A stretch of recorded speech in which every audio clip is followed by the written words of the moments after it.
নেতাজি সুভাষচন্দ্র বোস বলেছিলেন যে মার্ক্সবাদের মতো এরকম একটা বিশ্বজনীন এবং মানবিক আদর্শ আমাদের দেশে জায়গা করে নিতে পারছে না এবং পারল না, এই জন্যই যে এই যে মার্ক্সবাদের নামে যারা চর্চা করছে, তখন তো সিপিআইএম তো আর দেখে যাননি নেতাজি সুভাষ বসু, এবং তার থেকেই পরে সিপিআইএম হয়েছে, এমএলএ হয়েছে, সমস্ত বিচ্ছিন্ন হয়েছে। বলেছেন এরা যে সমস্ত পদ্ধতি এবং কলাকৌশল নিয়ে চলছে, তারা মানুষকে বন্ধু মনোভাবাপন্ন করার থেকে দূরে ঠেলে দেয়। এই তো নেতাজি সুভাষচন্দ্রের নিজের কথা ছিল। নেতাজি সুভাষচন্দ্রকে এরা কুইসলিং বলেছে, এরা বিশ্বাসঘাতক বলেছে, এরা ব্রিটিশকে সাহায্য করেছে। 42-এর ভারত জোড়া আন্দোলন যখন হয়েছে তখন এরা দেশভাগকে সমর্থন করেছে, এই সিপিআই, যার মধ্যে এরা সবাই ছিল। এখন শুধু সিপিআই আলাদা হয়ে গেছে বলে সিপিআইয়ের মানে ঘাড়ে বন্দুক রেখে দিলাম আর আমরা সিপিএম ওর থেকে মুক্ত বা আমরা সিপিআইএমএল মুক্তের কথা তারা বলতে পারবেন না। তারা করেছেন।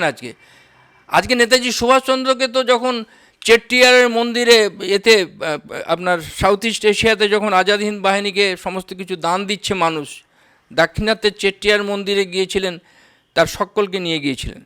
শাহনওয়াজ খান, আবিদ হাসান থেকে শুরু করে মোহন সিং, তার সেনাপতিরা সবাই ছিল, লক্ষ্মী সেহগাল।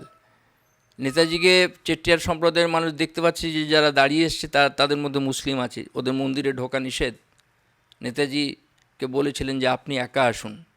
নেতাজি কী উত্তর দিয়েছিলেন? তিনি বলেছিলেন যে আমরা সবাই যাব, আর তা না হলে আপনাদের দান আপনারা করতে চেয়েছেন, এটা দিয়ে আমরা আনন্দিত, আপনাদের দিতে হবে না। বুঝতে পেরেছিলেন সেখানকার প্রধান পুরোহিত, এবং তারা সকলকে অ্যালাউ করেছিলেন মন্দিরের মধ্যে নিয়ে যেতে। এই জন্য কাউকে বেগমও সাজতে হয়নি, কাউকে মোল্লাও সাজতে হয়নি, কারোর মাথায় টুপিও পরিবর্তন করতে হয়নি, কাউকে মোনাজাতও চাইতে হয়নি আল্লাহর কাছে। এগুলো হচ্ছে ভাঁড়ামি। আমি মনে করি এগুলোকে ধর্মকেও ছোট করা।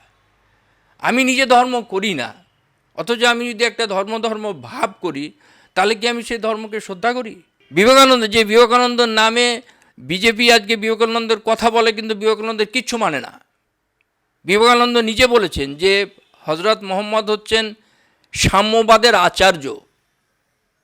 ওর রচনাবলীর পাতা পৃষ্ঠার সংখ্যা লিখে দেখে আপনাকে আমি বলে দেবো। বলেছেন আমার কাছে কৃষ্ণ যা, মোহাম্মদ তাই। তো বিবেকানন্দরাও তো এই কাজ করেননি।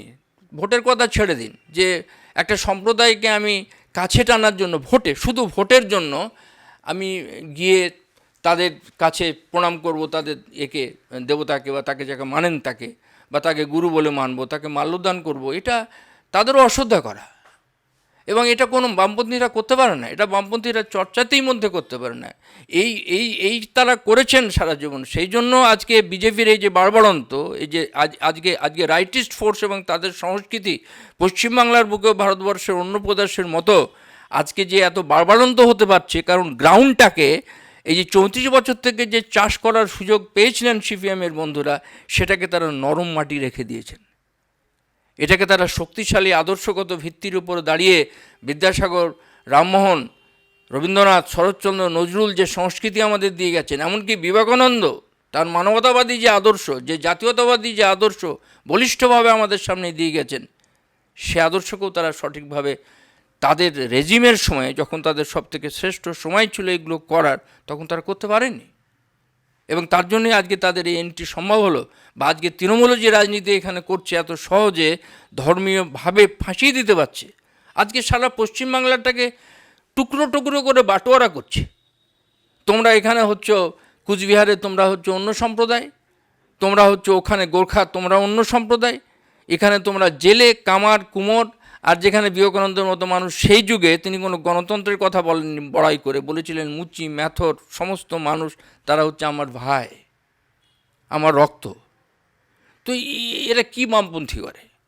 এরা তো এই সংস্কৃতির জড় আমাদের, যেটা বরাবর আমাদের নেতা কমরেড শিবদাস ঘোষ বলে গেছেন, যে এত বড় একটা উচ্চ আদর্শ যেটা আমাদের নবজাগরণ এবং স্বাধীনতা আন্দোলনের সময় গড়ে উঠলো, আমরা ছিন্নমূল হয়ে গেলাম। এরা অ্যাকচুয়ালি ছিন্নমূল হয়ে গেছে।